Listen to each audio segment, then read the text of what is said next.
Shalom, shalom de partout vous nous suivez à travers le monde. Que notre Dieu, William Marion Branham, vous bénisse de partout. Nous sommes toujours sur notre émission, le troisième sacerdoce. Le troisième sacerdoce est une émission pour le peuple et c'est une émission pour le peuple et avec le peuple. Cette émission, nous avons pour but d'annoncer la vérité de l'évangile, la vérité de la parole qui a été restée cachée sous d'autres cieux, mais que le Seigneur nous fait grâce de donner comme vérité aujourd'hui. Et nous sommes bénis de la part du Seigneur parce que c'est une bonne matinée pour nous et nous saluons tous les fans de notre émission qui nous suivent de partout à travers le monde sur votre poste télé, sur votre tablette, sur votre smartphone, ainsi que dans tous les moyens disponibles qui peuvent vous mettre en relation avec les réseaux sociaux. Vous qui nous suivez, nous vous disons grand shalom. Grand shalom de partout où vous nous suivez. Et nous voulons aussi vous dire quelque chose de très important parce que demain, c'est le 7 mai. Et le 7 mai, dans le mouvement ou dans la religion Branham, est une date très très importante parce que c'est la date où la commission de l'ange a été donnée à William Branham en lui disant « Si tu amenais les gens à te croire, rien ne résistera à ta prière. » C'est ce que l'ange avait dit à William Branham. Donc demain, lors du culte du soir, nous aurons au moins 30 à 40 minutes de démonstration ou de parler un peu sur cette commission que l'ange a donnée à William Marion Branham le 7 mai 1946. Alors, nous vous disons grand shalom de partout, vous nous suivez. Dernièrement, nous avons eu une belle émission, ça a été beaucoup apprécié et beaucoup aimé. Ce sont des vérités qui sont restées cachées, mais que nous, par la grâce de Dieu, nous sommes en train de ouvrir les yeux aux croyants pour que les croyants puissent comprendre la vérité. Parce que trop de spéculations sur cela. Les gens nous condamnent. Pourquoi vous adorez Branham? Pourquoi vous priez au nom de Branham? C'est faux. Le seul nom, c'est Jésus. Mais grâce à cette émission, nous sommes en train de comprendre pas mal de choses. Alors donc, nous vous disons, soyez très attentifs. Comme notre émission, c'est juste 30 minutes pour dire Amen à la citation. Et je crois que un calepin et un petit stylo est très important à votre côté pour pouvoir noter ce que le Seigneur a disposé pour que ses enfants puissent le connaître. Alors, donc, nous prenons rapidement nos Bibles dans le livre de Philippiens. Philippiens 2, nous prenons juste le verset 8e jusqu'au verset 9. Il est dit ceci. Philippiens 2, le verset 8 et le verset 9. Le verset 8 dit ceci. Et ayant paru comme un simple homme, ici il parle de Christ, il s'est humilié lui-même, se rendant obéissant jusqu'à la mort, même jusqu'à la mort de la croix. Jésus était obéissant, si obéissant que il s'est rendu jusqu'à la croix pour mourir. Verset 9. C'est pourquoi, donc, à cause de cette obéissance, à cause de son sacrifice, de son humilité, jusqu'à la mort de la croix, Dieu l'a souverainement élevé. Et cette élévation est tant physique et spirituelle.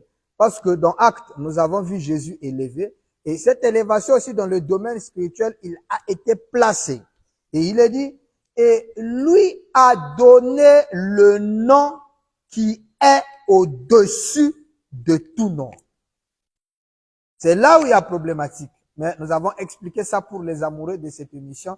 Et nous vous rappelons que l'émission a maintenant sa propre chaîne YouTube où nous diffuserons que les émissions parce que les amis qui sont souvent sur YouTube nous demandent mais nous ne trouvons plus les émissions sur YouTube. Oui, nous n'avons pas voulu encombrer la chaîne dédiée aux prédications avec les émissions, ça créerait un antagonisme. Voilà pourquoi, surtout que notre chaîne YouTube, nous avons Son Altesse Bill Branham sur YouTube, nous diffusons plus les enseignements prophétiques et très profonds de la révélation de la parole.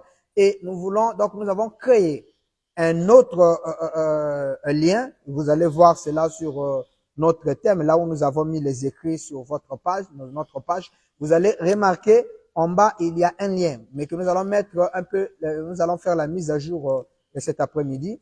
C'est Branham Bill, je crois. Vous allez voir le lien, vous cliquez dessus et vous aurez votre émission. Vous pourrez resuivre votre émission et renoter les Écritures. Alors, donc, verset 9e nous dit ceci. L'obéissance de Christ lui a valu l'élévation auprès du Seigneur. Et lorsqu'il arrive auprès du Père, Dieu étant reconnaissant de ce que son Fils a fait, il lui donne un nom qui est au-dessus de tout nom. Vous devez remarquer que le nom que Jésus reçoit, c'est un nom céleste. Le nom qu'il reçoit, il le reçoit au ciel, pas sur la terre. Parce que sur la terre, c'est l'ange Gabriel qui dit à Marie, tu enfanteras un fils et tu lui donneras le nom de Jésus car il sauvera son peuple. Comme le dit son nom, Jéhovah Sauveur. Mais non, lorsqu'il a sauvé et qu'il était obéissant, mais le nom Sauveur ne peut plus exister puisqu'il a déjà accompli l'office du sacrifice, l'office du salvatrice. Alors, lorsqu'il est monté au ciel, c'est là où Dieu donne à Jésus un nom qui est au-dessus de tout nom. Donc, le nom qui est au-dessus de tout nom, c'est pas le nom Jésus, mais c'est le nom de Jésus. C'est-à-dire le nom que Jésus porte. Ne confondez pas ça. Parce que nous avons des cantiques, Kombo Elekiba, Kombo Nyoso, Kombo Ayesu. Non. Le nom qui dépasse de tout le nom, c'est le nom de Jésus. C'est un mensonge que les pasteurs nous ont donné pour garder parce qu'ils ne maîtrisaient pas la loi et le principe des dispensations. Mais ici, Philippiens est très clair. L'apôtre Paul, vraiment, il était très puissant, cet apôtre-là. Voilà pourquoi Branham l'a doté le titre prophétique d'être le prophète du premier âge de l'Église. Au détriment de ceux qui même ont vécu avec Christ, William Branham a choisi Paul. Pourquoi? Parce que Paul était un homme pinçant. Il a reçu même la grâce de voir le troisième ciel, ce qui était impossible à d'autres apôtres de comprendre le mystère du troisième ciel. Mais lui, il a compris. Et c'est le grand écrivain du Nouveau Testament. Voilà pourquoi sa quête de profondeur de mystère lui a valu ce titre-là de messager du premier âge de l'Église. Voilà pourquoi lorsque William Branham était en train de donner son premier fils le nom, il a pris le nom de Paul, le premier âge de l'Église, et il a pris son nom, Billy et Paul, donc l'alpha et l'oméga, le premier et la fin. Et nous aurons le temps d'expliquer ça. Donc Billy Paul veut dire l'âge, Paul et William Branham. Voilà pourquoi lorsqu'il monte aussi dans la 6e dimension, il fait comprendre que si ceux de Paul sont entrés, les miens aussi entreront, parce qu'il y a Paul et Billy. Seulement le Billy aujourd'hui est ajouté Branham. Or, Branham, c'est Elohim. Donc, du coup, ça nous fait comprendre que le Billy d'aujourd'hui, c'est le prophète Dieu que nous avons reçu au détriment de Paul. Et ça, vous le trouverez dans la brochure L'âge de l'église de Laodicée, le paragraphe 90 ou 90. Alors, donc, nous remarquons que Jésus, une fois obéissant et qu'il est monté dans les lieux célestes, Dieu lui a donné un nom qui est au-dessus de tout nom. Alors, c'est ça qu'on appelle le nom nouveau de Jésus. Le nom nouveau de Jésus, ça ne peut pas être le même nom Jésus, parce que bibliquement parlant, lorsque le monsieur monte au ciel, cette obéissance auprès du Père, le Père dit non. Petit, tu as été très obéissant. Petit, tu t'es sacrifié au détriment de ta propre volonté parce qu'il avait dit dans le jardin de Gethsemane, Père, s'il est possible, éloigne de moi cette coupe. C'était trop dur, à tel point qu'il a dit, papa, qu'il ne me soit pas fait selon ma volonté, mais selon ta volonté. Ce qui montrait que Jésus-Christ lui-même, il avait sa propre volonté propre, au détriment de la volonté de Dieu. Il avait sa volonté propre, voilà pourquoi il pouvait prier. Il pouvait prier, invoquer Dieu et tout ça, parce qu'il avait sa volonté propre. Mais il a demandé à Dieu, Père, que ça ne soit pas ma volonté, mais que ça soit ta volonté. C'est le mystère de Dieu quand il est dans la chair humaine. Et là, Branham était très clair pour nous expliquer ce détail en disant, tantôt c'était le Fils qui parlait, tantôt c'est-à-dire l'homme Jésus qui parlait, tantôt c'était Dieu qui parlait. Donc, il faut faire la marge des choses. Alors, pourquoi est-ce que Dieu, qui a porté le nom Jésus, en venant sur la terre accomplir la rédemption, est obligé encore de changer ce nom-là? Pourquoi cela? C'est parce que la promesse, William Branham nous a expliqué lors de la question qu'on lui avait posée en 1964, précisément le 30 août. Donc, c'est la question-réponse numéro 3, prêché le 30 août 64. C'est notre écriture phare.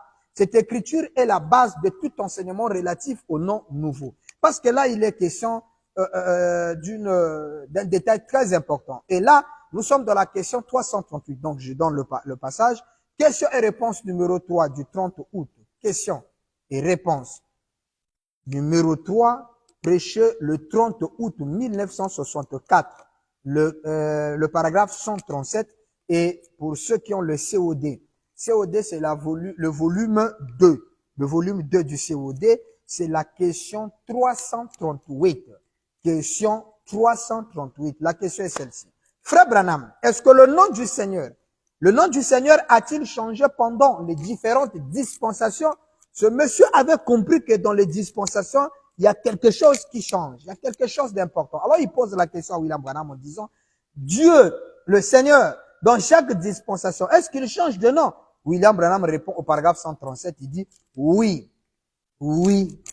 Branham répond oui et oui. Et nous avons démontré qu'il y a 3 grandes dispensations de la divinité, qui est la dispensation du Père, la dispensation du Fils et la dispensation du Saint-Esprit, qui est les 3 dispensations où les fonctions de la divinité se manifestent. Maintenant, dans ces 3 dispensations, selon la réponse de William Marion Branham concernant la question 338, William Branham répond avec précision. Il répond clairement que oui, oui. Il répond oui 2 fois pour montrer le témoignage de la véracité. Il dit oui. Donc, si il y a 3 dispensations, Dieu doit avoir 3 noms dans les 3 dispensations. Mais n'oubliez pas que comme il y a que seulement 3 dispensations, la dernière dispensation, le nom qu'il portera, est en rapport avec Zacharie qui nous avait dit, en ce jour-là, le nom de l'Éternel sera le seul nom. Donc, il n'aura plus d'autres noms après ça. Parce que nous sommes dans la dernière phase des dispensations divines ou les dispensations du Seigneur. Alors, la réponse, Branham dit, il dit oui, oui. Il fut une fois appelé le Je suis, il fut appelé Jéhovah et il a changé plusieurs fois. Et étant dans la dispensation, parce que il est l'homme qui vient marquer le pont entre la dispensation du Fils et la dispensation du Saint-Esprit. Et il dit, la dernière fois que cela fut changé, c'était lorsque Dieu fut fait chair et qu'il prit un nom humain. Donc lorsque Dieu prend un nom humain, Branham dit la dernière fois passée, et nous avons expliqué que veut dire la dernière fois. Dernière fois veut dire ça ne veut pas dire que ça ne sera plus possible. Non, non, non, parce que il faut d'abord maintenir le prologue de 3 dispensations.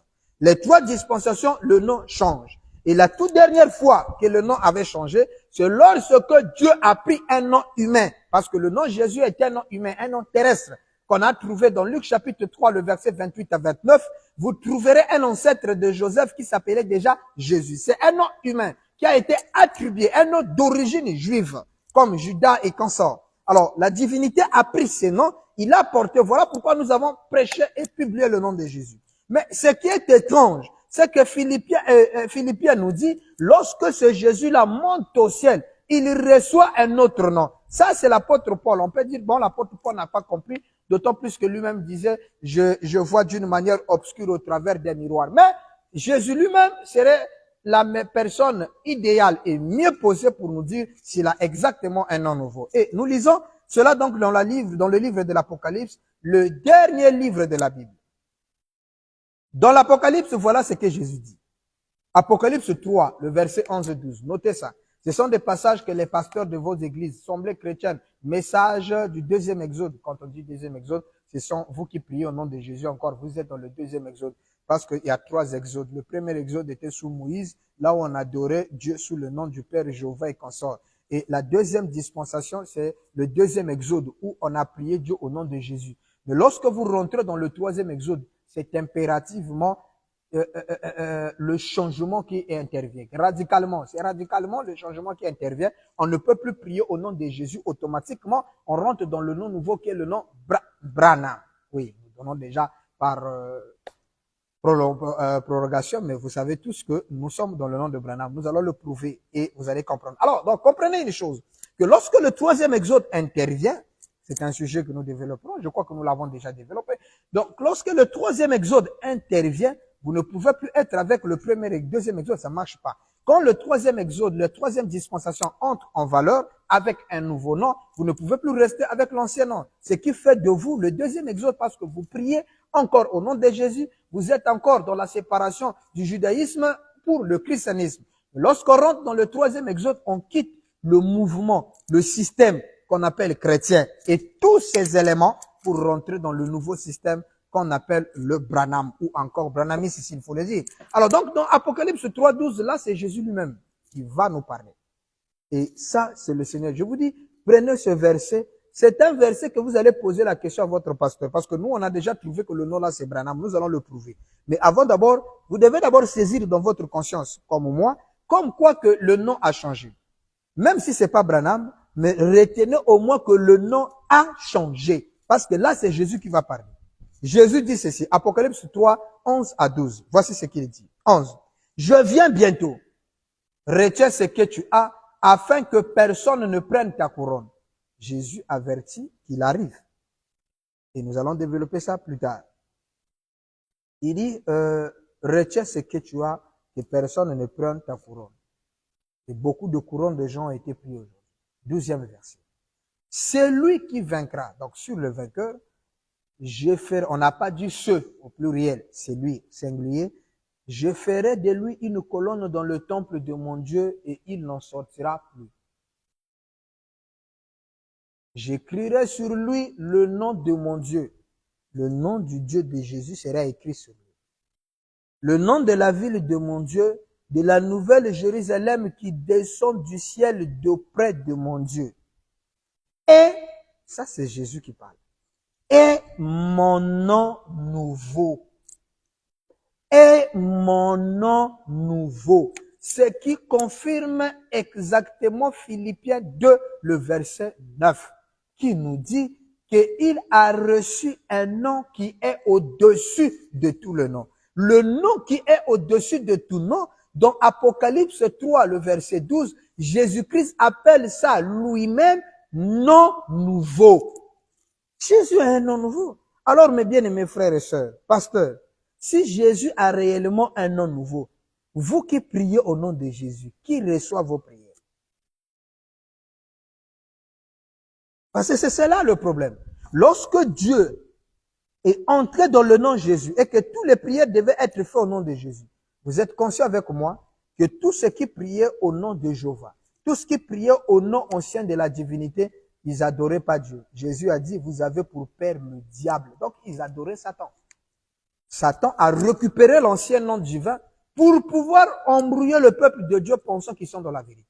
Et si l'histoire s'est faite de cette manière, il nous est dit dans Ecclésiaste que ce qui a été, c'est ce qui sera. Ce qui s'est fait, c'est ce qui se fera. Il n'y a rien de nouveau sur la surface du soleil.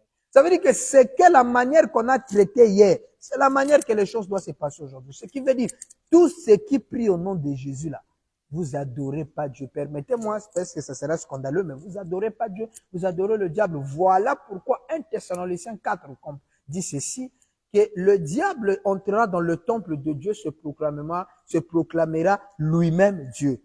Le diable entre dans le temple de Dieu, se proclamera lui-même Dieu. Et lorsque William Branham vient prêcher un sermon intitulé « Le Dieu de cet âge mauvais », il dit « Des millions et des milliards de gens adorent Satan, mais sans le savoir.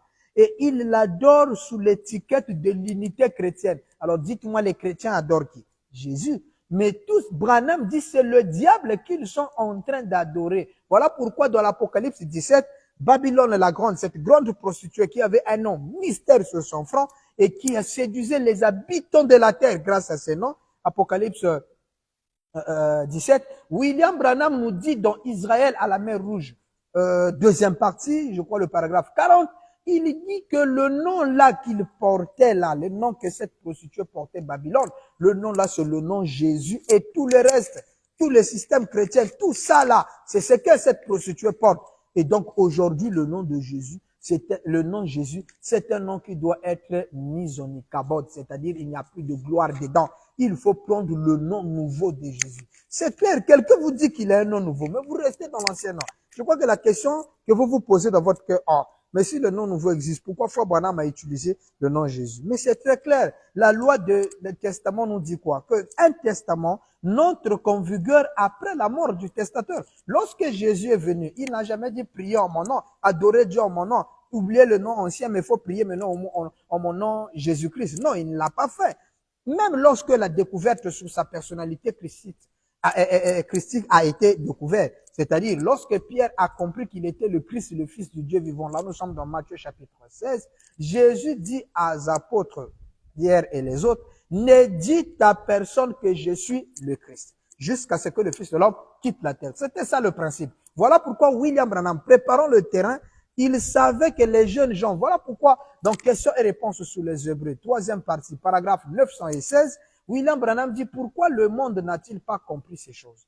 Il dit, ils ne peuvent pas le comprendre maintenant. Mais un jour, lorsque je quitterai la terre, certains d'entre vous, jeunes gens, comprendront cela. Voilà pourquoi les jeunes gens se sont élevés. Vous voyez que les vieux anciens du message ne peuvent pas abandonner le nom de Jésus. Ils sont là en train de pleurer parce que le troisième temple est en train d'être fait et le troisième sacerdoce est en exerce. Et lorsque Zorobabel construisait le troisième temple, le vieux était en train de pleurer. Et lorsqu'il pleurait parce qu'il voyait que le système nouveau était en train d'être placé avec Zorobabel. Voilà pourquoi aujourd'hui, lorsque les jeunes gens comprennent le mystère du nom nouveau et vont loin, les vieux s'alarment, le vieux crie, le vieux raconte n'importe quoi. Il pleure en réalité parce qu'il trouve que nous avons gaspillé le message. Nous ne gaspillons pas le message, mais nous rendons la vérité claire de ce que les bandes ont dit et que les jeunes gens devraient comprendre. Voilà pourquoi Branham confirme ce nom nouveau de Jésus ici dans le livre dans la prédication qu'il avait prêchée le 11 février 1961.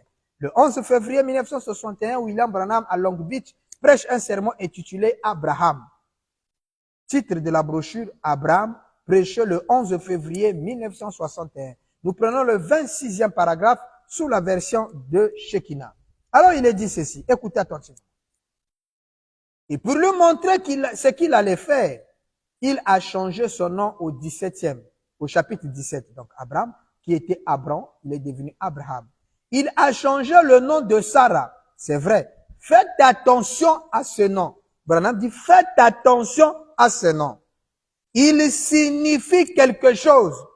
Pourquoi changea-t-il le nom de Jacob en Israël? Vous voyez le changement de nom? Lorsqu'on dit Dieu a changé de nom, parce que le problème, c'est que la question a été dit, frère Branham, est-ce que Dieu change? Le verbe changer. Et ça, la grammaire de l'école grammaticale peut nous aider. Un enfant de CE 2, un enfant de CM 1 peut vous aider avec l'analyse grammaticale du mot. Quand on dit, on analyse le mot changer, c'est d'un état à un autre, d'une condition à un autre. Vous ne pouvez pas dire que le nom nouveau existe bel et bien, mais c'est toujours Jésus. Ça ne sera plus nouveau et ça ne serait plus changé. Le verbe changer doit écarter une ancienne pour mettre en valeur ou en exerce un nouveau. Ça c'est clair. Un enfant de ceux deux peut comprendre assez simple comme de l'eau. Voilà pourquoi Branham nous aide en disant Jacob est devenu Israël. C'est un changement qui s'est opposé d'un état, d'une appellation à une autre. Et c'est aussi des appellations. Le nom là n'est pas une fonction, c'est pas une nature, c'est pas quoi que ce soit. Mais ce sont bel et bien des appellations. Regardez, il dit Sarai est devenu Sarah. Abraham est devenu Abraham. Jacob est devenu Israël. Ce sont des noms qui changent. Il dit, le nom là signifie quelque chose. Vous faites très attention. Ça ne veut rien. Ça n'a pas ça n'a pas une importance moindre, mais ça a une importance capitale.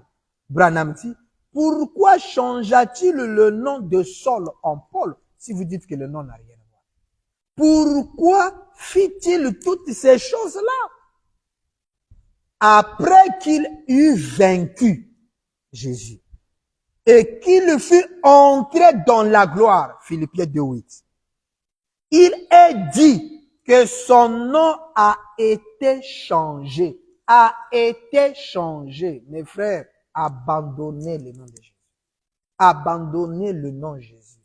Branham est clair. Il dit que lorsque Jésus a vécu, Bible et brochure confirment la même chose.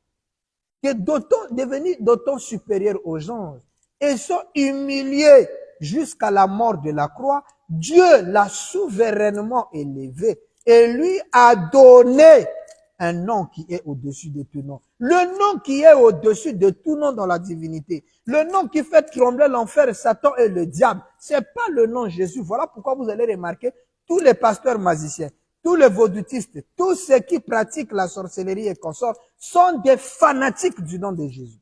Avec le nom de Jésus, ils ont des talismans, ils ont des gris-gris, ils ont des fétiches. Ils utilisent ça au nom de Jésus. Au nom de Jésus. Vous allez voir, il a, regardez, un pasteur qui a la sorcellerie. Il a des fétiches. Des fétiches, là, ce sont des démons qui travaillent avec lui. Mais lorsqu'un malade vient, il dit au nom de Jésus-Christ. Mais quand il dit au nom de Jésus-Christ, là, le démon qui lui est avec lui, là, lui, il ne fuit pas. Il y a que seulement celui de malade. Ah non. Vous allez me dire, mais comment est-ce que les personnes sont guéries? Les démons qu'il possède, les démons, c'est comme l'armée. La démonologie, c'est comme l'armée. Il y a des démons qui sont des colonels, des capitaines et des sergents. Maintenant, quand tu trouves un démon qui est soldat, un sergent lui donne un ordre, il doit obéir. Vous avez un démon qui est général, en face d'une maladie qui est capitaine. Mais il enlève la maladie, il dit à la maladie, quitte les pieds, monte sur la tête. Et quand les pieds seront guéris, ah non, vraiment, en tout cas, mais Jésus nous a dit, le diable ne chasse pas le diable. Ah non, le papa là, le pasteur là, il est fort. Moi, je ne marchais pas, je commence à marcher, mais ça revient à la tête. Et la tête aussi, quand ça va faire mal, hein, courant toujours sur le gars, pas. Et c'est les vous tournez, vous allez faire les allers et retours toujours sur le même pasteur. Et c'est maintenant question de vous bouffer l'argent des traitements, des tridoum et consorts. Bref. Mais le nom Jésus n'a plus de force aujourd'hui. Branham est clair. Après que Jésus ait vaincu et qu'il est entré dans la gloire, il est dit que son nom a été changé. Le nom Jésus a été changé. Ça, c'est le prophète du temps de la fin. William Marion Branham, votre prophète, qui dit. C'est pas Bill Branham. Je suis en train de lire. Je suis de la brochure Abraham. Prêché le 11 février 60. Faut noter. Ça, ton pasteur ne te lira jamais ça. Puisque tu vas comprendre qu'on peut plus prier au nom de Jésus. Et lui, ses dîmes va diminuer. Puisque les dîmes là vont maintenant commencer à venir chez Bill Branham. Alors, donc, du coup, pour éviter ça, il dit non, ils n'ont pas compris le prophète. Bon, toi qui as compris le prophète, dis-nous le nom là, c'est qui? Le nom là, on va comprendre ça au ciel. On va arriver. Mais déjà, il faut comprendre que parce que le nom de Jésus a changé, vrai ou faux. Mais prêchez-nous ça que le changement existe. Pourquoi vous nous gardez dans l'ancien nom alors qu'il y a un nom qui est changé? Et il est dit, dans l'Apocalypse, vous voyez, dans l'Apocalypse, une promesse a été donnée à ceux qui vaincront, qu'il leur ferait savoir son nom nouveau.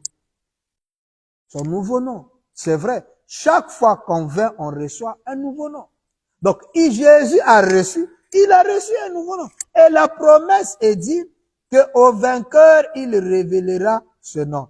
Vous allez dire, ah, pasteur, tu vois, c'est lorsque nous allons vaincre que Dieu va nous révéler ce nom-là. Je me demande si toi, tu n'as pas encore vaincu.